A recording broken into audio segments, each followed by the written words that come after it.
mohon tiga. Assalamualaikum warahmatullahi wabarakatuh. Selamat pagi. Mohon izin yang mulia, pada kesempatan pagi ini kami kuasa hukum dari termohon 1 dan termohon 3 akan membacakan jawaban pra-peradilan terhadap permohonan pra-peradilan saudara Muhammad Subhi Asal Sani.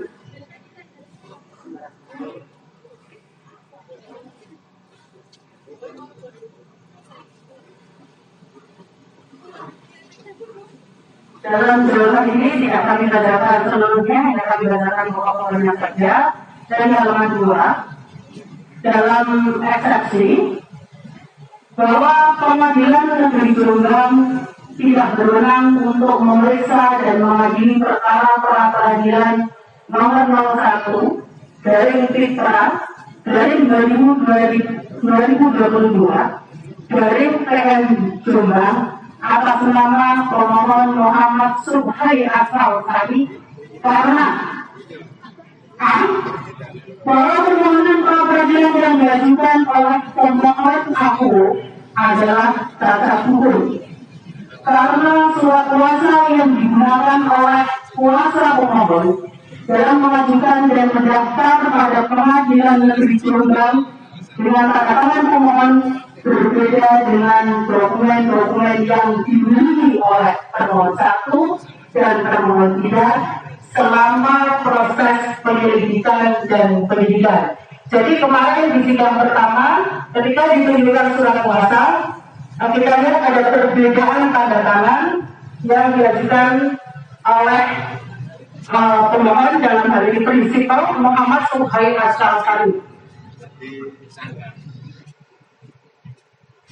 Secara panggilan pertama,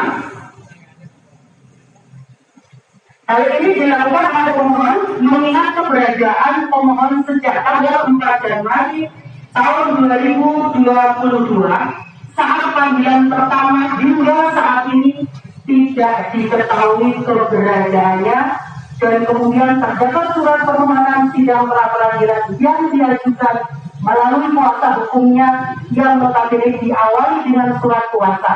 Maka perlu dipertanyakan keabsahan tanda tangan dalam surat kuasa tersebut apakah benar dibubuhkan oleh pemohon sendiri yang mana tidak diketahui keberadaannya, ditambah dengan fakta kalau terdapat beberapa contoh tanda tangan pemohon dalam surat kuasa sebelumnya secara kata-kata terdapat perbedaan yang signifikan.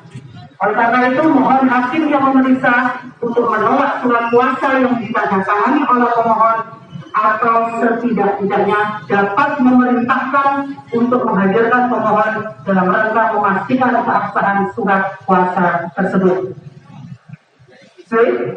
Bahwa pada tanggal 23 Maret 2018 telah diterbitkan surat edaran Ketua Mahkamah Agung nomor 1 tahun 2018 tentang larangan pengajuan pra-peradilan bagi tersangka yang melarikan diri atau sedang dalam status daftar pencarian orang atau DPO. Jika kemarin pra-peradilan tersebut tetap dimohonkan oleh penasihat hukum atau keluarganya, maka hakim menjatuhkan putusan yang menyatakan permohonan pra-peradilan tidak dapat diterima. Yang kemudian secara fakta, pemohon sejak berkas perkara penyidikan oleh termohon 2 dinyatakan lengkap melalui surat P21 dari Kejaksaan Tinggi Jawa Timur nomor B 32 garing N 5.4 garing EKU.1 garing 1 garing 2022 tanggal 4 Januari tahun 2022. Kemudian termohon 2 melakukan pemanggilan pertama kepada pemohon dengan surat panggilan nomor SPDIL garing 20 garing 1 Romawi garing res titik 1.24 titik garing 2022 garing Ditreskrimum tanggal 4 Januari 2022 dalam rangka diserahkan kepada jaksa penuntut umum. Namun pemohon tidak hadir dengan alasan sakit.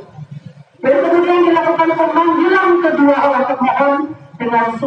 panggilan nomor S.TGL garing A garing 1 garing res titik 1.24 garing 2022 garing di Reskrim tanggal 7 Januari 2022. Namun pemohon tidak menunjukkan itikat baik dan tidak diketahui keberadaannya, sehingga termohon juga memberikan data pencarian terhadap pemohon dengan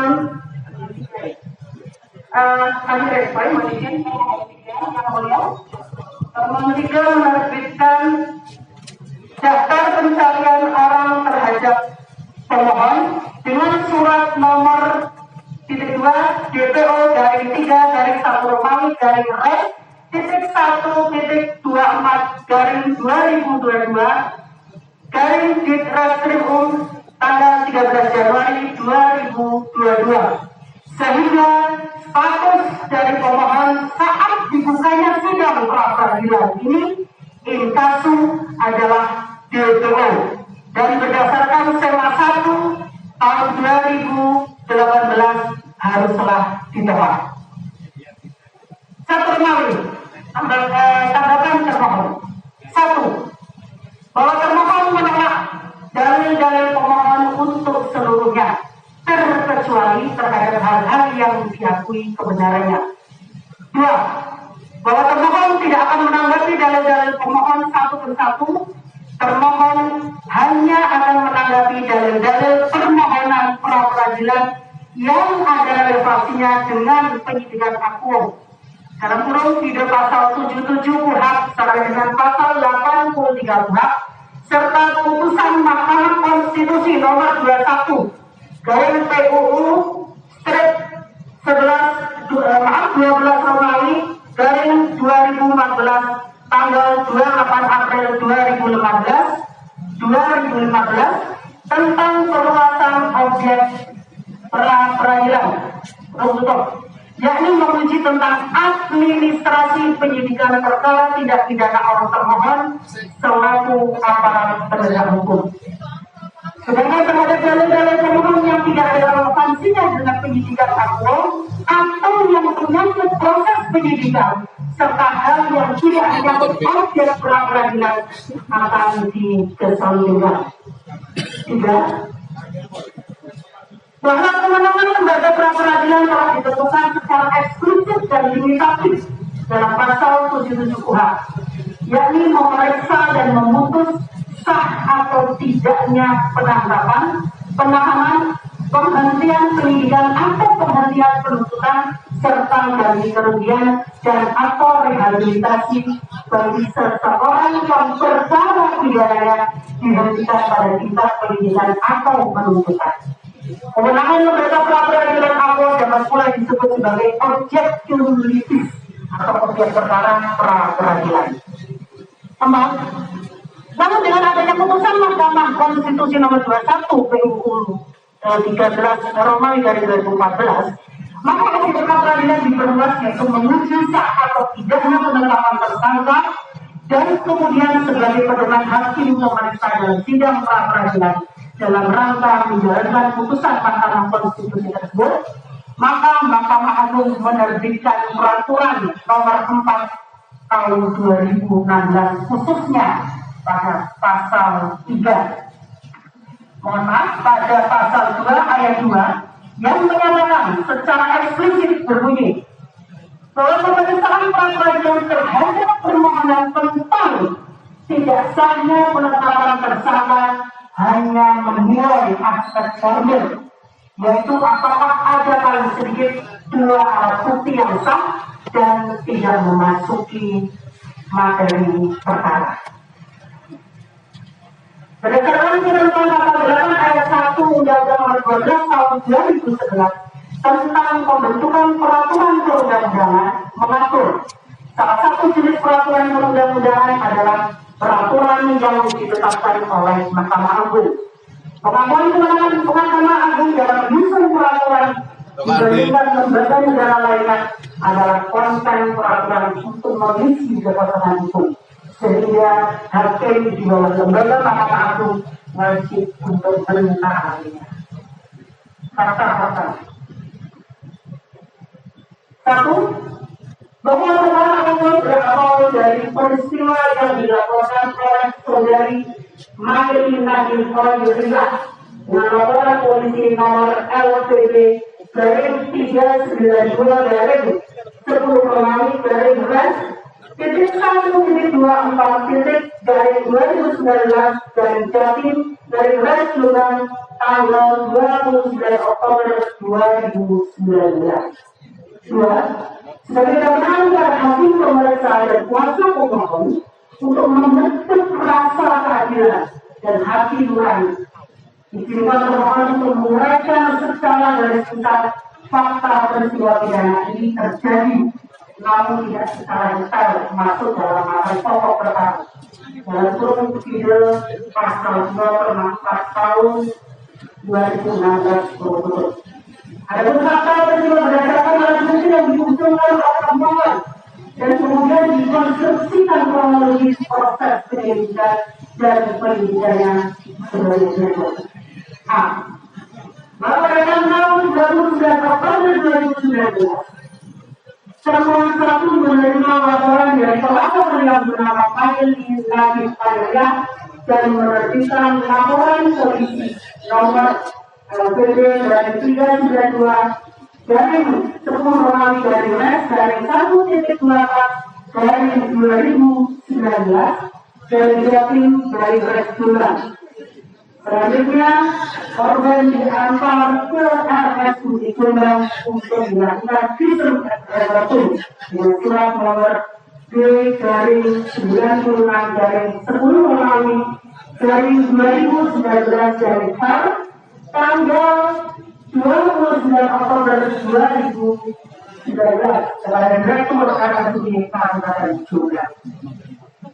Kalau dalam rangka pemeriksaan dan menemukan suatu peristiwa yang diduga sebagai tindak pidana terhadap perkara yang dialami oleh pelapor, maka dilakukan penyelidikan oleh termohon satu. Pasal 1 pasal 56 dengan dasar surat perintah penyelidikan nomor sprint dari 442 dari 10 Romawi dari res.1.24 dari 2019 dari Satreskrim tanggal 29 Oktober tahun 2019 dan melakukan wawancara atau pemeriksaan yang dicatat dalam berita acara wawancara terhadap masing-masing, yaitu korban atas nama Maili Nabil Khoiriyah, 2. Saksi atas nama Firda Putri Anggarwati, 3. Saksi Syamratul Masrurah, 4. Saksi Reza Fati Arizki, 5. Saksi Iin Liyamudi, 6. Saksi Nun Saniti Sarjana Hukum, 7. Saksi Edi Surya Saputro, 8. Saksi Mas Fiatus Solihah, dan 9. Saksi Hadi Winarso. C. Bahwa dari hasil wawancara 9 orang saksi yang dilakukan oleh termohon satu, maka diperoleh persesuaian keterangan antara para saksi-saksi yang garis besarnya menerangkan adalah korban dan 4 orang saksi berangkat bersama-sama ke Puri Pelandian dari Gubeng Cokro Kembang di Pandaan Kabupaten Jombang dengan tujuan acara interview internal, dan ketika sampai di Puri Pelandaan, korban dan para saksi dikumpulkan di sekretariat Polres Samandung untuk menunggu giliran interview. Kemudian korban dan saksi masuk ke dalam Gubeng Cokro Kembang secara bergantian melaksanakan interview dan dilanjutkan dengan ritual pemberian mana sang laki harus melepas semua pakaiannya lalu menggunakan kain jarit sidang bukti. Setelah itu para saksi disuruh masuk ke dalam kolam oleh pelaku dengan posisi telanjang bulat. Padahal para saksi memang tidak melihat dan mengetahui secara langsung bahwa korban disetujui oleh terdakwa atau pemohon. Namun para saksi yang diperiksa oleh termohon satu rata-rata pernah mendapatkan perlakuan yang sama dengan korban yang dilakukan oleh terlapor. Dalam hal ini sudah statusnya sebagai tersangka atau pemohon. Jadi, pada tanggal 1 November 2019, LKSD Jombang menerbitkan hasil visum tergantung terhadap korban Mayliati Aulia dengan hasil bahwa didapatkan perbedaan lama arah jam 9 sampai dasar pada selaput darah. Adapun pejabat yang menerbitkan dan memeriksa film tersebut tertanda Dr. Adi Nugroho SPUD. Dengan adanya keterangan para saksi dan hasil visum tergantung tersebut, maka status laporan polisi aku ditingkatkan dari penyelidikan ke penyidikan dengan alasan telah ditemukan peristiwa pidananya. Kemudian Komisi 1 menerbitkan surat perintah penyidikan nomor seperindik sekian nanti akan kami sampaikan di pembuktian yang mulia. Dengan kesalahan pasal 285 KUHP atau pasal 294 KUHP. Selain ketentuan kepada fakta-fakta yang diungkapkan oleh para saksi sebelumnya, dalam proses penyidikan Satreskrim Polres Jombang melakukan pemeriksaan kembali terhadap saksi korban atas nama Mayliati Aulia.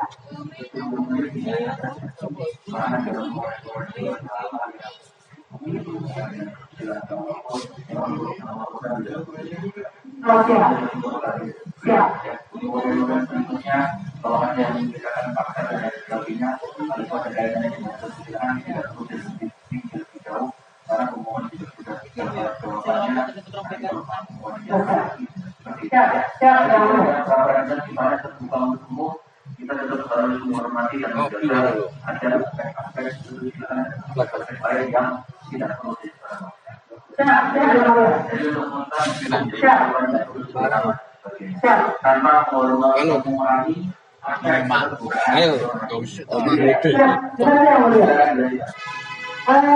saya lanjutkan. Tadi ketika melakukan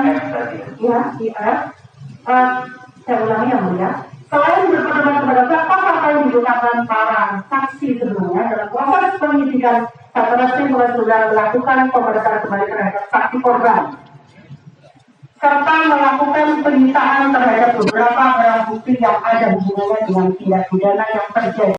Salah satunya adalah bukti surat dalam kurung ijazah Bustanus Salis dari korban dan saksi. Buku laporan penilaian hasil Bustanus Salis dan dari saksi dan korban serta surat keputusan koordinator Al-Istidadu Maosino. Berdasarkan keputusan Mahkamah Konstitusi nomor 21 PUU 12 Romawi dari 2014 yang memaknai dalam hal penetapan tersangka wajib terpenuhinya dua alat bukti sebagaimana diatur dalam pasal 182 KUHP. Maka termohon satu melakukan gelar perkara untuk menentukan tersangka dan perkara umum pada tanggal 12 November 2019 dengan hasil bahwa telah tersedia cukup dua alat bukti berupa saksi dan surat dari penetapan saudara Muhammad Sukri Asal-Sari bin Muhammad Mukhtar Mukti sebagai tersangka berdasarkan surat penetapan nomor S dari 183 strat A dari 11 Romawi dari Res 1.1 Res 1.24 dari 2019 Satreskrim tanggal 19 November 2019. Dalam proses penyidikan sesuai dengan surat perintah penyidikan nomor 9, pemohon sudah menerima. Pasal yang digunakan adalah 285 KUHP atau pasal 294 KUHP. Adapun pemenuhan alat bukti terhadap unsur pasal dimaksud antara lain adalah pasal 285 KUHP berbunyi Barang siapa dengan kekerasan atau ancaman kekerasan memaksa perempuan jika istrinya bersetubuh dengan dia itu karena memperkosa. Unsur 1. Dengan kekerasan atau ancaman kekerasan. 2. Memaksa. 3. Seorang wanita. 4. Bersetubuh dengan dia. 5. Di luar perkawinan. Nah, selanjutnya akan dibacakan oleh rekan kami yang mulia. Terima kasih yang mulia. Melanjutkan mereka. Alat bukti 1. Keterangan saksi korban telah menerima paksaan atau ancam kekerasan. Inti dari delik ini adalah adanya keterpaksaan karena adanya ancaman keterpaksaan atau kekerasan yang jika dirujuk pada pasal 89 KUHP yang dimaksud kekerasan adalah membuat pingsan atau tidak berdaya yang kemudian dimaknai secara psikis atau fisik. Dalam hal ini saudara saksi dan korban sama-sama pernah mengalami hal yang sama, yaitu mengikuti ritual kembali dan interview yang berakhir dengan adanya pencabulan akan persetubuhan kepada saksi-saksi dan korban. Ada alasan tersangka saat itu adalah akan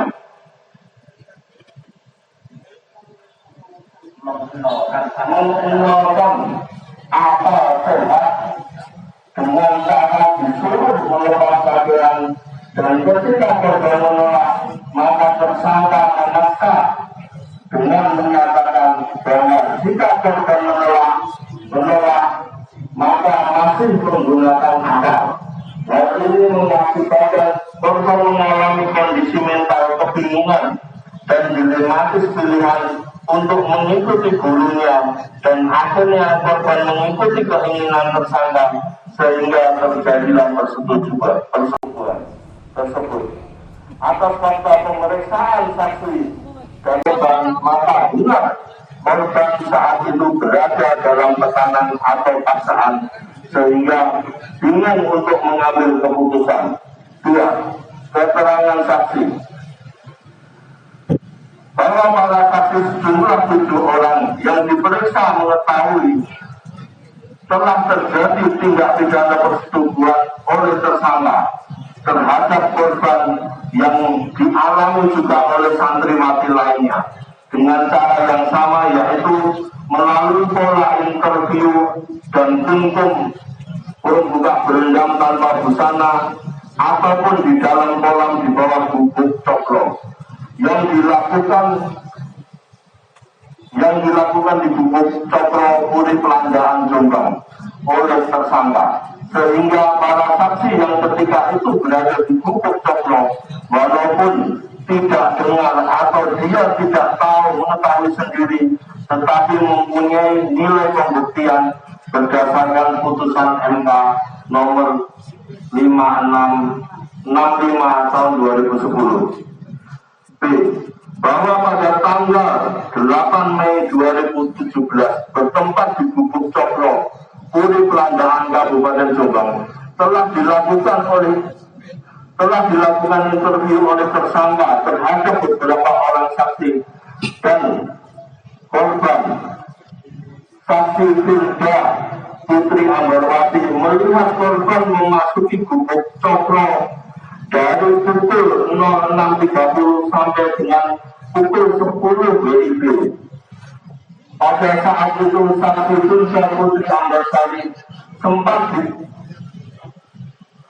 sempat diusir tersangka ketika hendak memasuki Bubuk Coklo. Saksi tidak tahu apa yang dilakukan oleh tersangka dengan korban Bubuk Coklo tersebut. Namun beberapa hari kemudian saksi mendengar bahwa korban telah disetujui oleh tersangka. Berdasarkan putusan Mahkamah Konstitusi nomor 65 tahun 2010 terkait adanya testimoni di awal itu yang memperluas makna saksi menurut pasal 1 angka 26 KUHP dan pasal 27, pasal 65, pasal 116 ayat 3 dan ayat 4, pasal 184 ayat 1 huruf E KUHP bertentangan dengan Undang-Undang Dasar 45 sepanjang tidak dimaknai orang yang dapat memberikan keterangan dalam rangka penyidikan, penuntutan, dan peradilan suatu tindak pidana yang tidak selalu ia dengar sendiri dan dia alami sendiri. 3. Alat bukti surat. Berdasarkan hasil visum et repertum dari RSUD Jombang pada selaku darah korban ditemukan robekan dan selanjutnya sampai dengan dasar. Persangkaan alternatif pasal 294 KUHP berbunyi dan seterusnya sampai diancam dengan pidana yang sama. 1. Pegawai negeri yang melakukan perbuatan cabul dengan orang yang di bawah perintahnya atau orang yang dipercayakan atau diserahkan kepadanya untuk dijaga. 2. Pengurus, dokter, pegawai, mandor, pengawas atau pesuruh dalam negara, tempat pekerjaan negara, tempat pendidikan, rumah yatim piatu, rumah sakit jiwa atau lembaga sosial yang melakukan perbuatan cabul dengan orang yang dimasukkan ke dalamnya.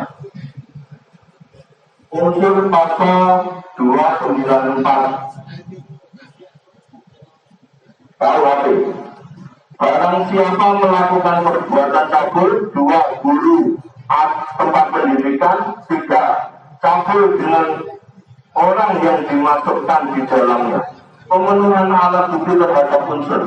1. Keterangan korban adalah murid sekaligus santri dari pemohon selaku guru dengan persesuaian antara keterangan saksi yang lain.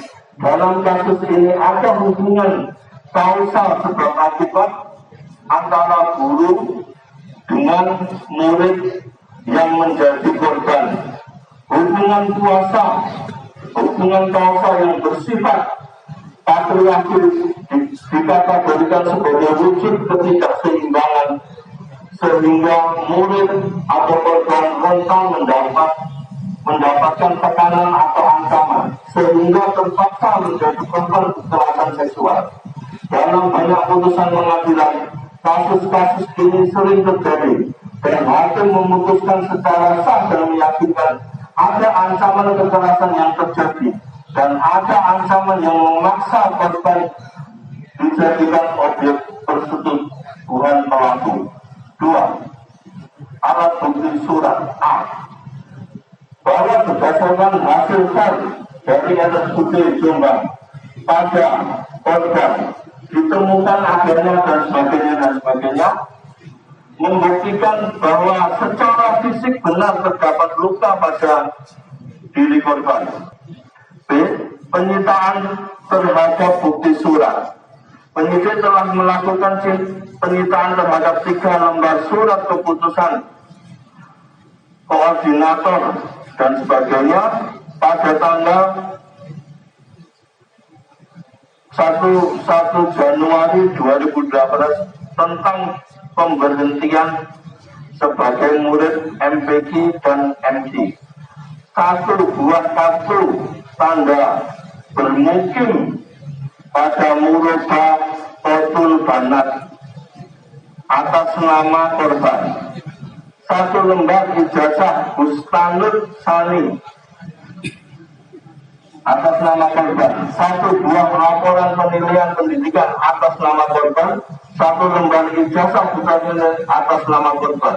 Hal ini membuktikan bahwa korban adalah santri pada pondok pesantren Majma'al Bahrain Mahbul Waton Minal Siddiqiyah Ploso Jombang dan tersangka merupakan dosen pengajar sekaligus putra dari pemilik pesantren tersebut. Pada hari Selasa tanggal 14 Januari 2020 pihak Torikoh Siddiqiyah melakukan penyampaian aspirasi massa kurang lebih 1.000 orang sehingga guna alasan kondusif dan Kamtibmas, maka pada tanggal 15 Januari 2020 perkara dilimpahkan penanganannya ke Ditreskrim Polda Jatim dengan surat belakang.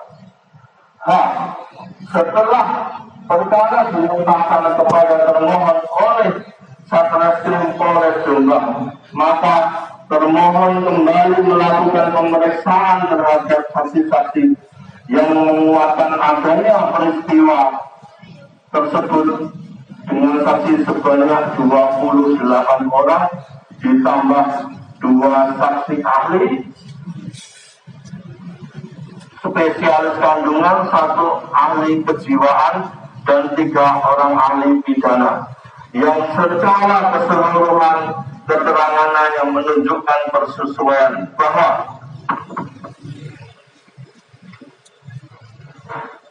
mohon izin yang mulia meneruskan. Ya, silakan. Menunjukkan persesuaian bahwa dalam kurung 1 Dr. Adinugroho SPOG intisari keterangan ahli pada tanggal 28 Oktober 2019 ahli melakukan pemeriksaan selaput darah terhadap seorang wanita atau korban bahwa dalam pemeriksaan dalam atau colok dubur pada selaput darah didapatkan robekan lama arah jam 6.09 mencapai dasar. Dalam kurung 2 Sabta Aprilianto SMH LLM intisari keterangan ahli mendatar secara normatif dan kacamata hukum pidana khususnya pasal 285 KUHP perbuatan tersangka dapat dikualifikasikan sebagai perbuatan dengan ancaman kekerasan memaksa orang lain untuk bersetubuh. Mendatar 2 sehingga perbuatan tersangka dapat dikualifikasi sebagai perbuatan yang mencocoki unsur pasal 285 KUHP dengan ancaman kekerasan psikis memaksa korban untuk bersetubuh dengannya. Patut diduga perbuatan tersangka memenuhi unsur pasal 285 KUHP. Dalam kurung nomor 3, Dr. Ahmad Sofyan SHMA intisari keterangan ahli pidana perbuatan tersangka telah masuk sebagai kategori cabul dan atau persetubuhan. Dengan demikian semua unsur yang ada di dalam pasal 294 ayat 2 ke 2E KUHP terpenuhi. Dengan salah satu alat bukti hasil visum yang ditemukan pada selaput darah didapatkan merupakan lama arah jam 6.09 sampai dasar. Selanjutnya dilakukan visum lagi terhadap korban berdasarkan laporan polisi nomor LPB miring 392 miring Romawi 9 Resiti 1.24 miring 2019 kasus miring Jatim miring Jombang tanggal 9 Oktober 2019 hasil visum tanggal 1 November 2019 pada selaput darah didapatkan seperti berikut di atas. Dalam kurung nomor 4 keterangan ahli pidana Dr. Salahuddin SHMH intisari keterangan ahli pidana menerangkan bahwa keadaan khusus antara tersangka dengan korban yakni hubungan antara guru dan murid memenuhi unsur delik guru yang melakukan pencabulan dengan orang ditempatkan di situ. Selanjutnya perbuatan material tersangka yang memaksa korban untuk melepas semua pakaiannya dan korban dipaksa disetubuhi lagi oleh tersangka dan korban ditidurkan di lantai juga memenuhi unsur delik sebagaimana dimaksud dalam pasal 294 ayat 2 ke 2E KUHP. Dengan kata lain, perbuatan cabul yang dilakukan oleh pelaku itu juga harus ada perbuatan memaksa pada korban. Hal ini sebagai wujud konsistensi konsep dari perbuatan cabul dalam konteks lain lain sebagaimana dimaksud dalam pasal 289 KUHP. Kebayang sandur-dukur.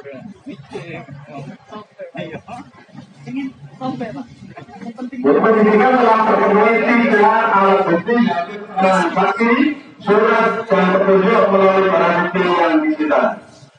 Kemudian dimohon melakukan observasi psikologi kepada korban hingga pada tanggal 11 Februari 2030 diberi kesimpulan hasil pemeriksaan psikologi yang diberikan oleh Riza Wahyuni SPSI, MSI, psikolog Guru Viral bahwa keterangan dan kondisi yang dialami oleh klien atau korban bisa dipercaya dan dapat dipertanggungjawabkan secara hukum. Kemudian klien memiliki pengalaman psikologi yang tidak menyenangkan di awal usia dewasa, yaitu persetubuhan di bawah tekanan.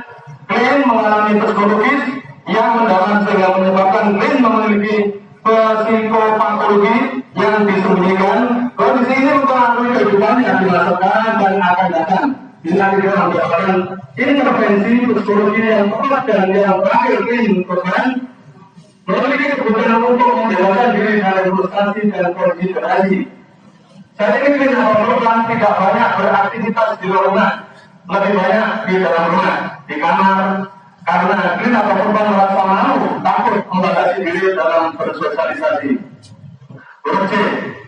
Selain dari memeriksa kondisi psikologis korban, pemohon juga melakukan observasi terhadap kondisi kejiwaan tersangka yang dilakukan oleh bagian psikologi SDM Polda Jatim yang diterangkan oleh Heri Jan Wahono, MPSI, psikolog yang dilakukan pada tanggal 5 November 2020 dan hasil mendapat keterangan yang diberikan memiliki nilai atau tahap kepercayaan yang rendah.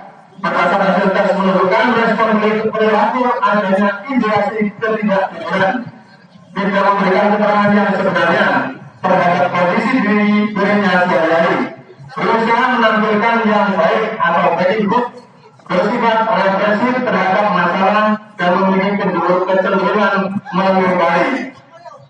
Nah, kedua, pada tersangka tidak ditemukan adanya gejala-gejala gangguan jiwa berat, fungsi koordinasi aspek kognitif atau pikiran, efektif atau perasaan, dan psikomotor atau perilaku masih dalam keadaan baik. Orientasi ruang, waktu, dan orang juga masih berfungsi dengan baik. Dia kembali melihat hal-hal yang berkaitan dengan yang telah lampau maupun peristiwa yang belum lama dialami. Tidak ditemukan adanya gejala halusinasi maupun paham, mampu membedakan antara kejadian nyata dan yang merupakan imajinasi maupun khayalan. Mendata 3, aspek kepribadian tersangka menunjukkan perilaku yang lebih dikuasai dorongan impulsif dan pada sisi lain kemampuan analisis yang kurang mendorong subjek melakukan sesuatu, lebih didorong oleh dorongan insting Tyson. Dalam bertindak, subjek kurang terencana sehingga ia tidak mempertimbangkan konsekuensi terhadap tindakan yang dilakukannya. Mendata 4, perilaku tersangka menunjukkan ketidaksabaran atau memiliki batasan toleransi yang rendah. Angka 3, berdasarkan pasal 139 KUH yang substansinya menyatakan bahwa setelah penuntut umum menerima berkas perkara dari penyidik, maka ia segera menentukan apakah berkas perkara tersebut sudah memenuhi persyaratan untuk diajukan ke pengadilan, yang kemudian oleh Kejaksaan Agung dijabarkan melalui Peraturan Jaksa Agung Republik Indonesia nomor Mendatar 036/A1/09/2011 tentang standar operasional prosedur antar SOP penanganan perkara tindak pidana umum dan pasal 11 yang menyebutkan penuntut umum yang ditunjuk untuk mengikuti perkembangan penanganan perkara bertugas. Berupa melaksanakan penelitian berkas perkara sesuai dengan hukum acara pidana dan peraturan perundangan lain yang terkait. Berikut menentukan sikap apakah berkas yang diteliti merupakan perkara pidana atau bukan. C, menentukan sikap apakah berkas perkara sudah lengkap atau belum, atau dalam kurung memenuhi syarat formil maupun material.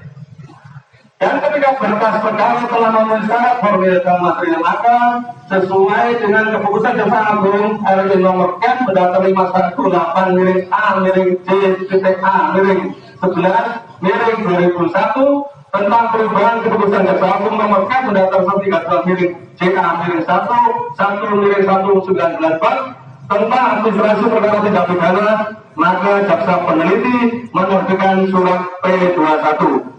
Angka 3, merujuk dengan aturan di atas dan fakta yang ada bahwa perkara akun surat P21 Kejaksaan Tinggi Jatim Muhammad Perindik 2 huruf B mendata 32 M 5.4 miring EKU kita 1/1 miring 2022 tanggal 4 Januari 2022 perkara dinyatakan lengkap dan dapat ditulis lengkap secara formal dan material serta layak untuk diajukan ke pengadilan, sehingga dalil pemohon yang menyatakan penetapan tersangka terhadap dirinya adalah tidak sah haruslah ditolak untuk seluruhnya. Nomor 4, bahwa terhadap dalil dari permohonan pra-peradilan terus dipertegas kembali bahwa permohonan pra-peradilan adalah menguji administrasi penyidikan yang dilakukan oleh termohon sebagaimana dimaksud dalam pasal 77 sampai dengan pasal 83 Undang-Undang Nomor 8 Tahun 1981 tentang pihak dan putusan MK Nomor 21 milik Nomor 12 milik 2014 tanggal 8 April 2015 dalam perluasan objek pra-peradilan dan tidak masuk dalam material pokok perkara guna menghindari objek of interest dan dapat mempengaruhi keyakinan hakim terhadap perkara pokoknya. Dengan demikian, dalil dari pemohon harus dinyatakan ditolak atau setidak-tidaknya tidak dapat diterima atau net open carriage hello pass. Melalui permohonan berdasarkan fakta hukum tersebut di atas, termohon pra-peradilan memohon dengan hormat kepada Ketua Pengadilan Negeri Jombang CQ hakim yang menerima memeriksa pengadilan perkara pra-peradilan ini mohon untuk memutus sebagai berikut. Dalam eksepsi, menyatakan mengabulkan eksepsi termohon untuk seluruhnya. Menyatakan Pengadilan Negeri Jombang tidak berwenang untuk memeriksa dan mengadili perkara pra-peradilan nomor 1/2021-2022. Maaf, kami redback yang mulia. PN Jombang atas nama pemohon Muhammad Suci Asal-Tani. Dalam pokok perkara, 1. Menyatakan menolak permohonan pra-peradilan pemohon untuk seluruhnya. 2. Menyatakan surat ketetapan sebagai tersangka nomor F dari 183/A dari 11 Romawi dari /1.24/2019 garis Satreskrim tanggal 12 November 2019 yang dikeluarkan Satreskrim Polres Jombang yang merupakan satu rangkaian dan proses penyidikan yang dilakukan oleh termohon adalah sah dan benar menurut hukum. 3.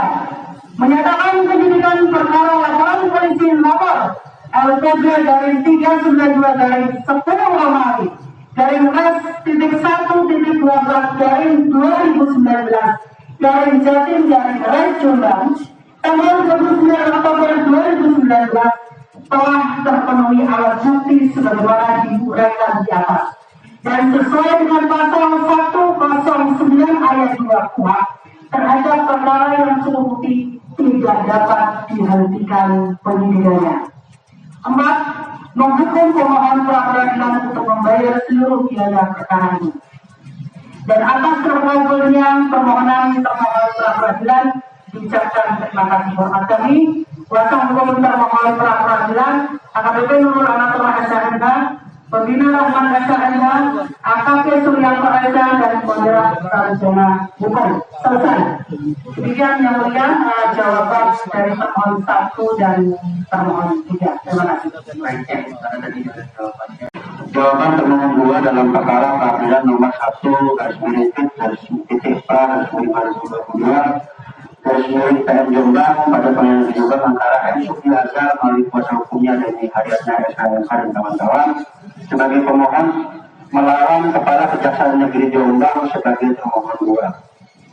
Berdasarkan surat perintah Kepala Kejaksaan Negeri Jombang tentang penunjukan Jaksa Agung Sidang Pra-Peradilan nomor P97 dan seterusnya tanggal 14 Juni 2022 atas permohonan pra-peradilan dari tersangka M. Sufi Azhar atau pemohon yang memintakan kami jaksa yang telah dibacakan langsung pada halaman ke-4.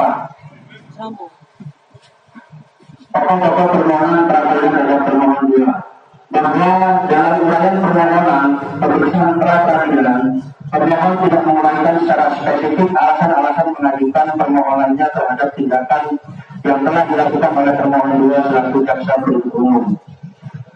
Tanggapan dari termohon 2 terkait dari pemohon pra peradilan bahwa meskipun pemohon tidak menguraikan secara spesifik alasan-alasan mengajukan permohonannya terhadap tindakan yang telah dilakukan oleh termohon 2, namun kami tetap akan menanggapi sesuai tugas dan fungsi termohon 2 berdasarkan peraturan perundangan berhubungan dengan permohonan pra peradilan atas penetapan tersangka dalam kali ini sebagai berikut.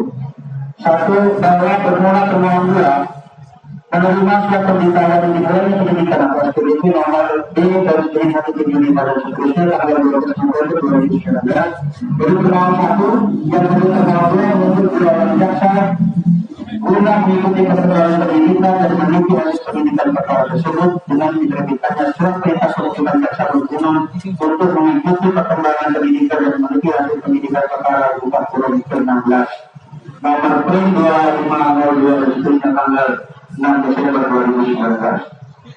Bahwa 3 bulan setelah termohon 2 menerima SPDP, namun berkas perkara hasil penyidikan tidak kunjung dikirim oleh termohon 1, maka termohon 2 mengeluarkan surat permintaan perkembangan hasil penyidikan asal P17 nomor B55 dan seterusnya tanggal 6 Januari 2020. Bahwa kemudian pada tanggal 14 Januari 2020 termohon 1 mengirimkan satu eksemplar berkas perkara nomor BP dari Permohonan dan seterusnya tanggal 10 Januari 2020 akan berikut bekas perkara tahap 1 yang disangkakan melanggar pasal 285 KUHP atau pasal 294 KUHP. Bahwa selanjutnya pada tanggal 15 Juni 2020 termohon 1 mengirim surat kepada termohon 2 nomor B dari 3 dan seterusnya perihal kenaikan kembali bekas perkara kepada termohon 2 yang pada permohonan perkara termohon komisi nomor LBP dari 3 dan seterusnya tanggal 29 Oktober 2019 yang ditangani termohon 1 dilimpahkan penanganannya ke termohon 3. Bahwa pada tanggal 16 Juni 2020 termohon 2 mengembalikan berkas perkara nomor BP dan 904 dan seterusnya tanggal 10 Januari 2020 tersebut kepada termohon 1 atas dasar permintaan termohon 1 tersebut. 6. Bahwa kewenangan termohon 2 dalam permohonan pra peradilan ini berada pada tahap pra penuntutan sejak menerima pemberitahuan penyidikan yang dilakukan pihak penyidik sebagaimana diatur dalam pasal 109 ayat 1 KUHP, lalu menerima dan mempelajari hasil penyidikan pihak penyidik sebagaimana diatur dalam pasal 110 KUHP dan pasal 138 KUHP. 7. Bahwa alasan permohonan pra peradilan dalam kasus ini adalah penetapan tersangka yang merupakan serangkaian proses upaya paksa dalam tahap penyidikan. Pasal 77 huruf A KUHP junto putusan nomor 21 dan strip 2012 nomor dan 2014 halaman 104. Bahwa kewenangan termohon 2 hanya sebatas kegiatan pra penuntutan sebagaimana diuraikan pada poin 6 di atas. Mungkin untuk di poin itu poin 6 kan? Siap ya, sudah di poin. Maka menurut termohon 2 tidaklah tepat atau keliru atau hilang persona mengajukan termohon 2 sebagai salah satu pihak termohon dalam permohonan pra peradilan aku Yunus Al-Qudu Negeri. Berdasarkan pasal yang kami uraikan di atas, termohon 2 pra peradilan memohon kepada hakim pengadilan pra peradilan pada pengadilan negeri Jombang yang sedang menangani perkara ini memutuskan 1. Menerima jawaban termohon atas permohonan pemeriksaan pra peradilan yang diajukan oleh pemohon. 2.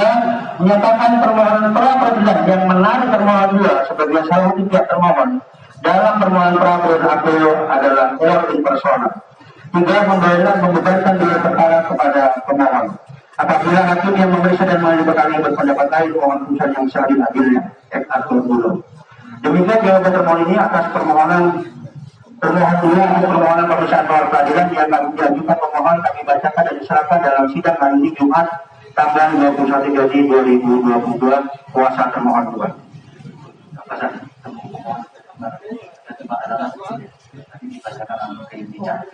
Sama untuk pihak termohon 2 nanti soft copy-nya hari ini juga baru disebutkan. Terima kasih.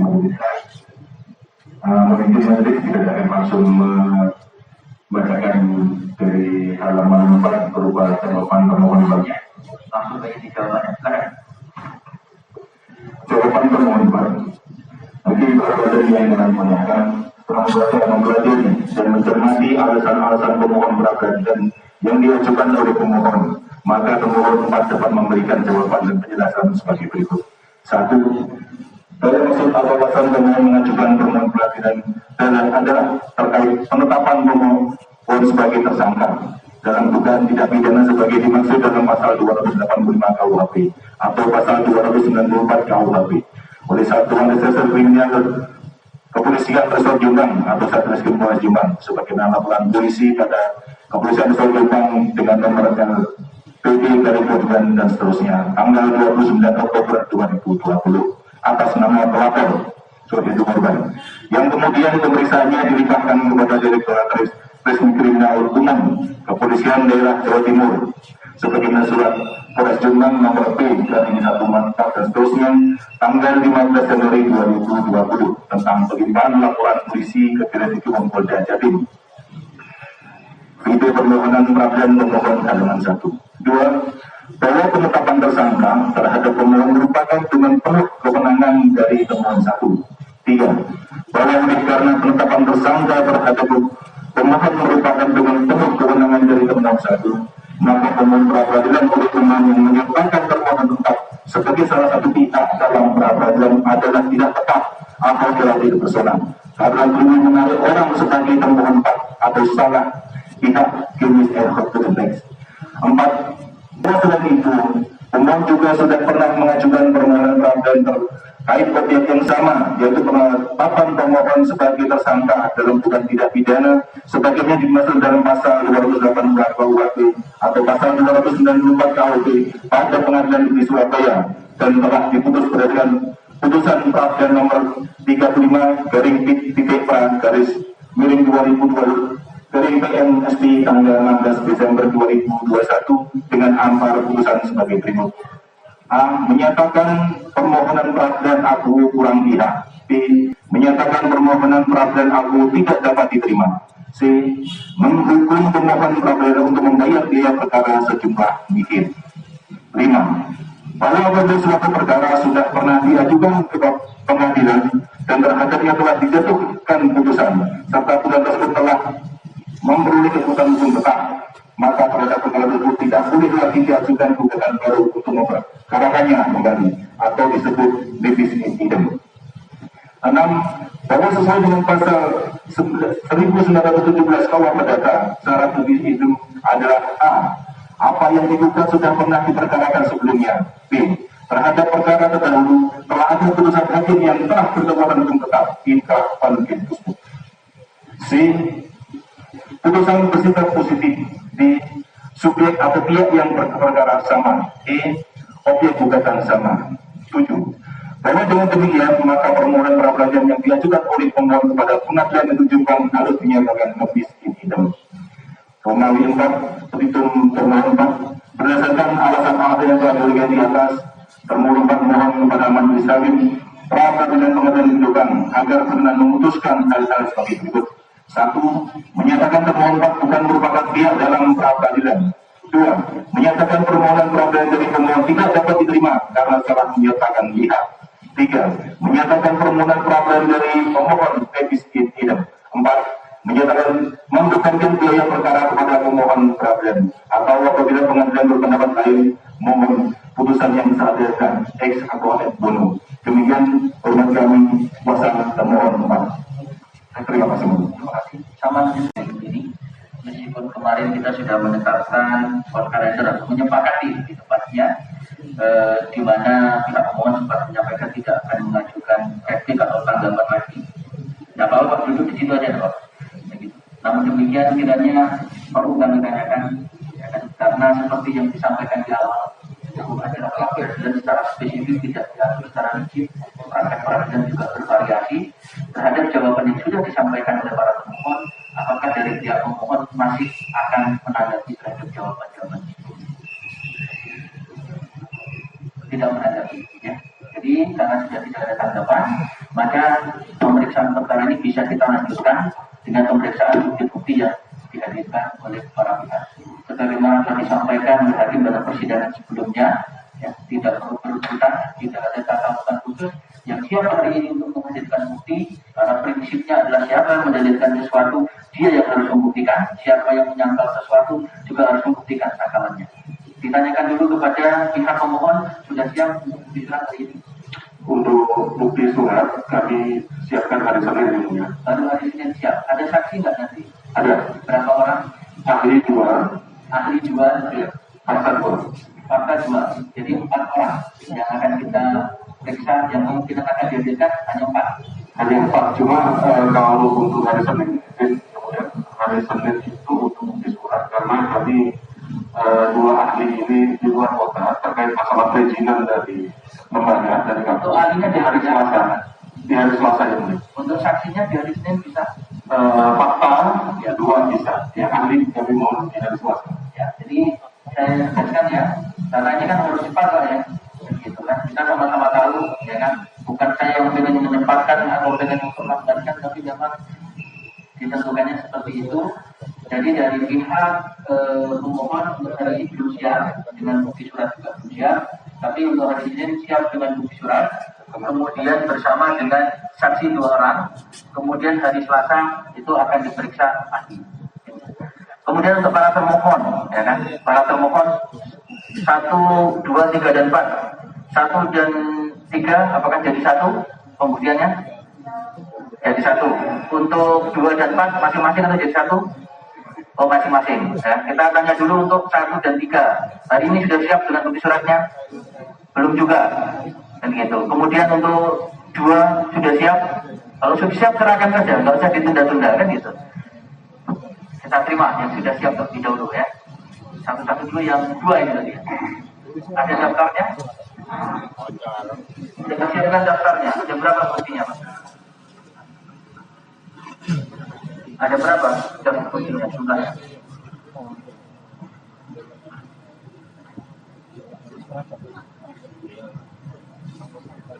Sampai 15, tapi belum ada daftarnya. Nah. Tapi begini saja Pak, sepertinya belum rapi nih Pak ya. Di Senin saja Pak. Dan kemudian dikasih materai juga. Dan gitu. Silakan duduk dulu Pak. Dan gitu. Ini sudah siap ya Bapak? Kan kalau belum siap Senin tidak apa-apa. Ini daftar buktinya ada? Oh cuma 1 saja. Oh ya sudah. Jadi untuk yang dari termohon 4 cuma mengajukan 1 Pak. Dia nggak bikin daftar makanya karena cuma 1. Salinan putusan nomor 3 ini.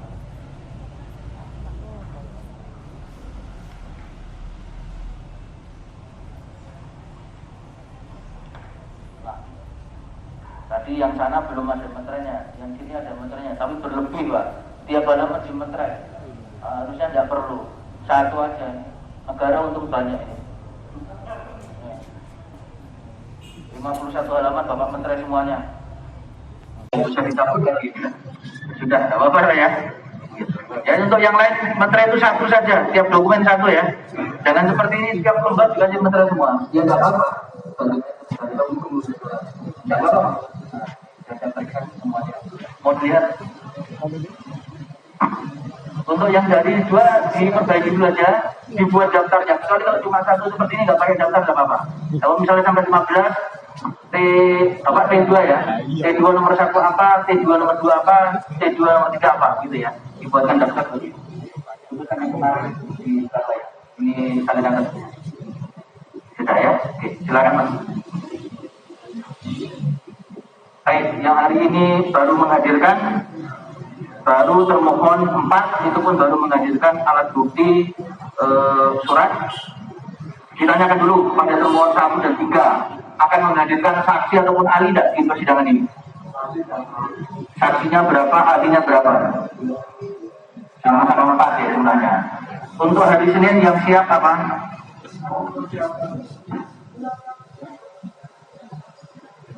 Nah makanya dari kemarin saya sudah ya, tidak perlu tunggu-tungguan ya. Saya kemarin sudah menyampaikan di awal, kita bersama-sama saja ya. Tidak pakai konsep penggugat dulu sampai tuntas atau pemohon baru tidak ya. Semua sama, prinsip pembuktian itu sama prinsipnya. Karena kewajiban hakim adalah mendengar kedua belah pihak. Jadi yang siap membuktikan, buktikan. Kalau nggak siap, tinggal. Nggak bisa membuktikan, kita anggap nggak bisa membuktikan. Gitu aja. Jadi nggak usah tunggu-tungguan. Makanya saya tanyakan, kalau Senin untuk fakta 2 siap? Di hari apa siapnya?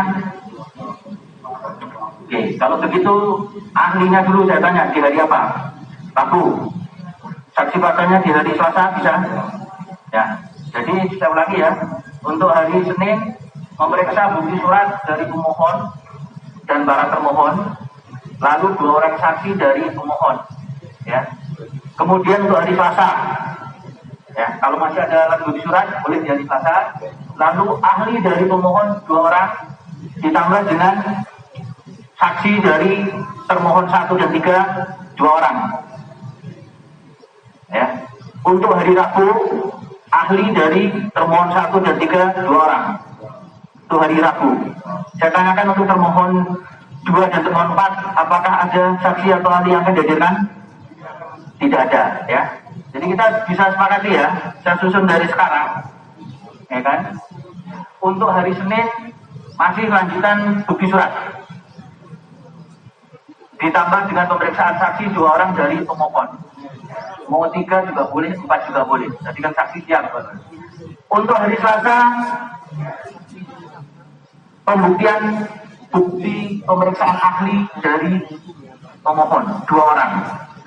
Dilanjutkan dengan pemeriksaan saksi dari termohon 1 dan termohon 3 2 orang. Jadi kita meriksa 4 orang di hari yang sama. Itu di hari Selasa. Kemudian untuk hari Rabu itu 2 orang ahli dari pihak termohon 1 dan termohon 3, karena termohon 2 dan 4 kan tidak mengajukan. Ya. Kalau sampai hari Rabu kita tuntas, kalau mau ada kesimpulan bisa kita lakukan di hari Kamisnya. Dan gitu. Kalau mau lebih efektif lagi bisa saja Kamis pagi kesimpulan, Kamis sore kita putus juga tidak apa-apa. Jadi hari Jumat kita bisa putus. Paling lambat hari Jumat dengan melihat jadwal ini ya. Maka tadi saya tanyakan, kalau ahlinya cuma 2, saksinya cuma 2, maka kita bisa periksa di hari Senin dan Selasa. Begitu juga dari termohon 1 dan 3, kalau saksinya juga 2, ahlinya juga 2, kita agendakan di hari Selasa dan Rabu. Maka hari Kamis sebenarnya pembuktian sudah tuntas. Kalau ada kesimpulan silakan disampaikan dari itu. Kalau tidak ada kesimpulan, maka hari Kamis juga bisa diputuskan juga. Prinsip hukum itu sederhana, pemeriksaan dilakukan secara sederhana, cepat, dan di hari Kamis. Jadi tidak perlu kita tunda-tunda. Kalau kemarin kita sempat menyampaikan paling lambat mungkin hari Senin, kita bisa maju lagi, berarti melalui persidangan hari ini, paling lambat hari Jumat kita sudah bisa putus. Ya, bisa ditaati sama-sama ya. Jadi sudah nggak ada lagi salah paham, nggak ada tunggu-tungguan ya Ibu ya. Jadi gitu loh. Pokoknya Ibu konsen apa yang menjadi bukti dari pihak Ibu hadirkan. Hari Senin bukti surat, kemudian hari Selasa saksi 2 orang, dan hari Rabu ahli 2 orang. Silakan dikondisikan mulai hari ini, ahli dan saksinya dihubungi. Begitu juga pihak pemohon. Jangan nanti tiba-tiba kami maaf nggak bisa datang dan sebagainya ya. Kalau perkara perdata atau pidana yang lain mungkin kami bisa untuk mentolerir. Tapi ini karena dikejar waktu, ditentukan oleh peraturan, jadi tidak ada toleransi lagi. Ditanyakan mohon sepakat dengan jadwal sudah ditetapkan. Sepakat. Mana termohon? Sepakat. Khusus untuk termohon 2 sebenarnya sudah ada, tapi karena belum rapi dirapikan nanti ya. Begitu ya. Sampai di sini dari pemohon ada yang mau disampaikan? Cukup jelas. Dari para termohon baik 1, 2, 3, atau 4 ada yang mau disampaikan? Cukup ya. Dengan demikian bahwa persidangan hari ini ditetapkan ditunda dan akan dilanjutkan kembali pada hari Senin.